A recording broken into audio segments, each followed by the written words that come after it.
होय, भारतीय reserve bank पुन्हा एकदा पॉलिमर नोट म्हणजेच प्लास्टिक चलन बाजारात आणण्याचा मोठा प्लॅन तयार करते.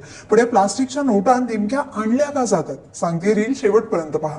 तर देशातल्या ग्रामीण आणि निमशहरी भागात अजूनही मोठ्या प्रमाणावरती रोख व्यवहार होत आहेत. पण कागदी नोटा लवकर फाटतात, खराब होतात आणि पाण्यात भिजल्या तर वापरण्या योग्यही राहत नाहीत.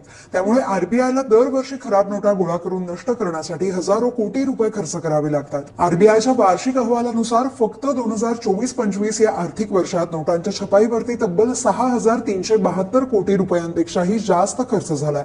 विशेष म्हणजे 2025 मध्ये जवळपास 23 अब्जांपेक्षा जास्त खराब नोटांची विल्हेवाट लावावी लागली. यामध्ये सर्वाधिक प्रमाण 500 रुपयांच्या नोटांचं होतं. याच पार्श्वभूमीवरती आता प्लास्टिकच्या नोटांचा पर्याय पुन्हा चर्चेत आला, कारण या नोटा कागदी नोटांपेक्षा खूप जास्त टिकाऊ असतात. त्या सहज फाटत नाहीत, पाण्यामुळे खराब होत नाहीत आणि त्यांचं आयुष्यही अनेक वर्ष जास्त असतं.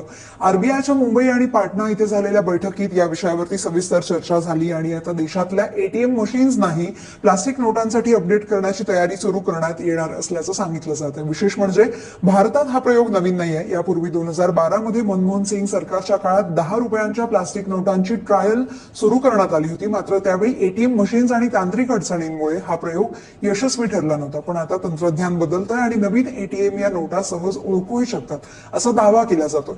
पण या सगळ्यांमुळे बनावट नोटा छापणं बंद होईल की हा त्रास आणखी वाढेल? काय वाटतं तुम्हाला? कमेंट करून नक्की